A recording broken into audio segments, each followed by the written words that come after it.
If each particle were not a divine official, and if it did not act by his permission and under his control, and if it were not transformed by his knowledge and power, then each particle would need to possess an infinite knowledge, a boundless power, an eye that sees all things, a face that looks upon all things, and a word that is effective in all things. So what is a particle? Each particle is a divine official. What does divine official mean? An official. There's a superior and a subordinate, right? Can a subordinate act on his own? Number, he does what he is ordered to do. This means a particle also has no movement of its own. It says right after that it is a divine official. To be an official means to act by his permission and under his control. His permission and control. Permission. Yes. For example, what does permission mean? Someone acts without permission and someone else acts with permission. What does it mean to get permission? It is to be allowed. It means it is not free. The particle is not free. It cannot act according to its own will. It is only if it is not transformed by Allah's permission, leave and control through His knowledge and power. Transformation. What does transformation mean? Yes. Doesn't it mean changing state? Transformation by His knowledge and power. Changing state. For example, particles. Let's say, what happens to the same particles? For instance, you see particles of soil becoming particles of a tomato. While in the state of soil, they transition into the state of a tomato. Then, for example, the same particles will say, we are tomatoes now, a human will eat us, let's become a strand of hair. They will become hair, for instance, or a mother will eat it, and the same particles will become a human. It will become something else. It is difficult to understand when thinking of a single particle, but it is easier when we think of them as a community of particles. Here are some particles, the same particles. You look, and they become something else, then something else, then something else. So how does this happen? By the knowledge and power of Allah. If you say, no, I don't accept this, then to whom will you attribute it? Then each particle would need to possess an infinite knowledge, a boundless power, an eye that sees all things, a face that looks upon all things, and a word that is effective in all things. Yes, this becomes a challenging claim, doesn't it? Meaning, if you don't accept this reality, you have no option but to not accept. You can refuse to accept on only one condition. You must then give the particle all these things, the knowledge, the power. Then one asks, why must I give it to the particle? Meaning, why should I have to say that the particle knows everything? What is the explanation for this? Right after it says, because each particle of the elements works, or can work, in an orderly fashion within every living body. For example, let's consider the kidney. Let's say a mother ate pasta and rice. From those particles, a new child is created within the mother. Let's say a kidney is created from them. Now those particles have become a kidney, and what have they started to do? To work. What does it do? It cleans the blood, right? They have become a cleaning machine. They didn't become just anything. They became something important.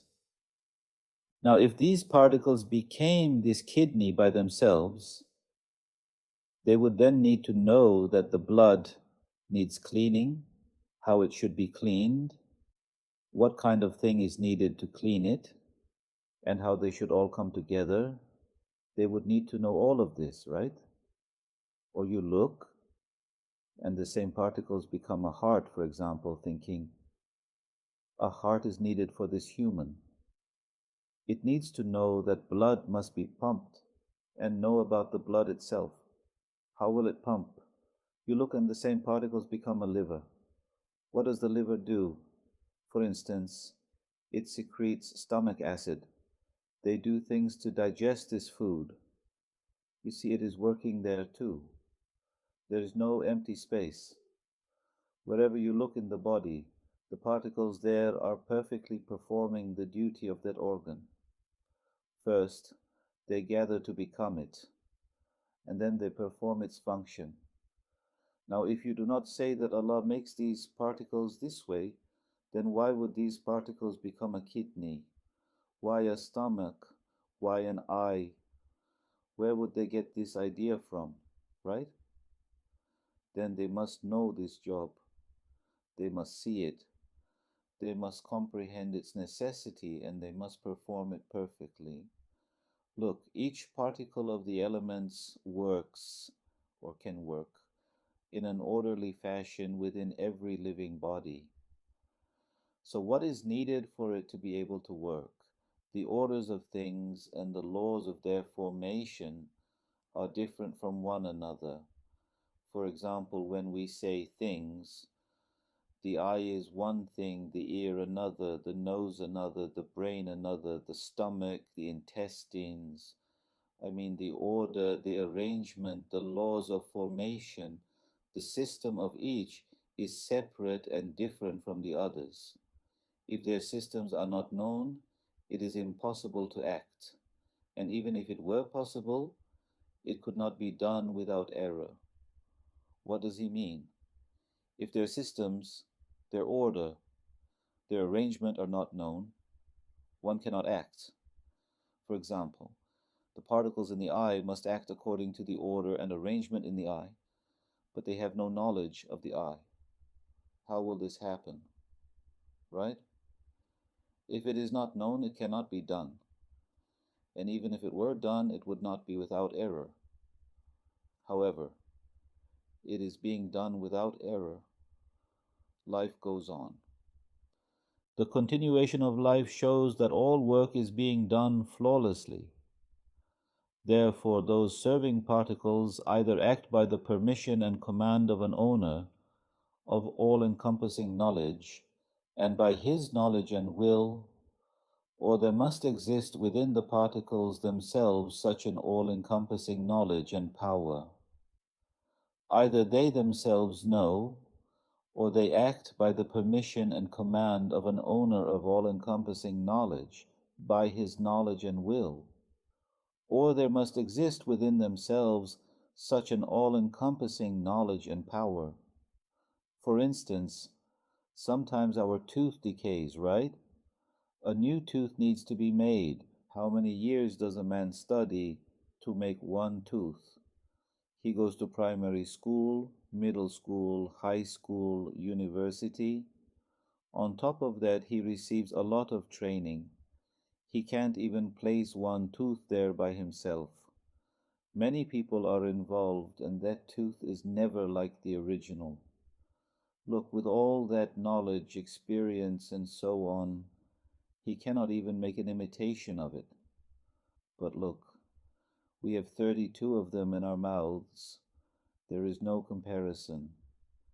Now, if knowledge is needed for the imitation, how can the original, the better version, be formed by unconscious particles? Can it? Number. If something is being made, it must be known in all its details. The moment we arrive at the point that knowledge is necessary, the issue is settled.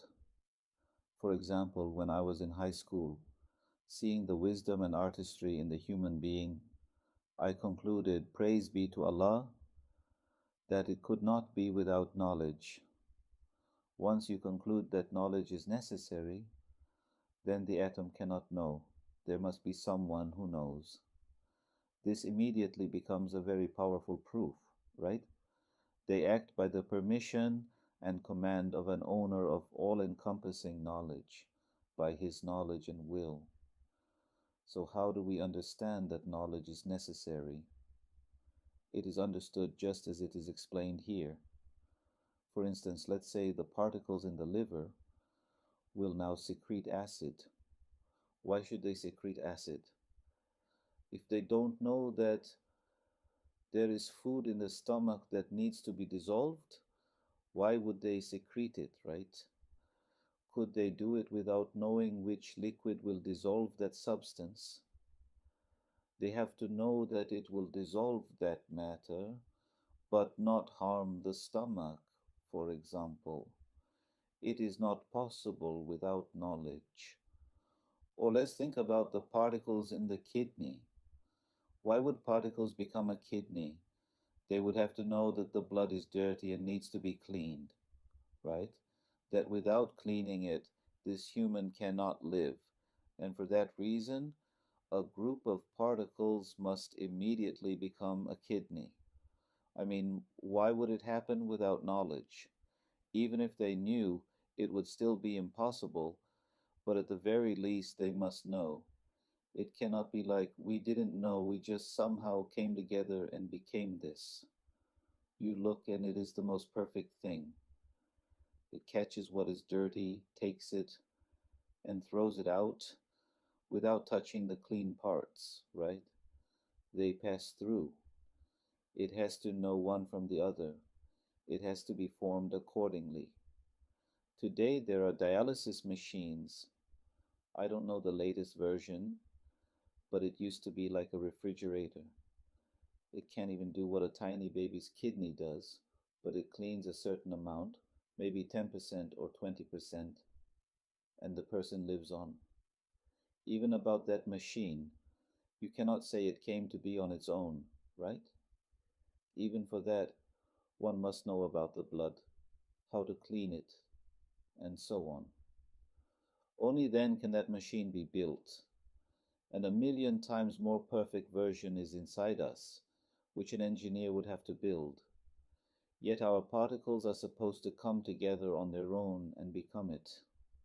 Impossible. The moment you say that every single thing requires knowledge, everyone already knows that an atom cannot have knowledge. Therefore they act by the permission and command of an owner of all-encompassing knowledge, by his knowledge and will. For instance, they are now to become the lens of the eye. That eye lens must be such that the light passing through it falls exactly on the back surface. They would need to know mathematics. They would need to know physics, chemistry, the refraction of light, so that when it refracts, all images fall precisely there. For example, if it were a bit thicker, right, the image would fall short. If thinner, it would fall behind. They would have to calculate, what should our width and height be, and form themselves accordingly. Does such a thing exist? Number, there is no such thing. Or the mouth. What amazes me most is the system of taste. There's no friction anywhere. You put an apple in your mouth and there, right? You taste it. What happens there could happen anywhere, but it needs to happen there, doesn't it? For example, the particles there would have to say, let's understand what this thing we're eating is. Maybe it's something harmful. So let's perform a duty here. If it's harmful, we'll spit it out. They would need to say, let's inform the brain. Let the brain decide. Look, these are all conscious, intelligent actions.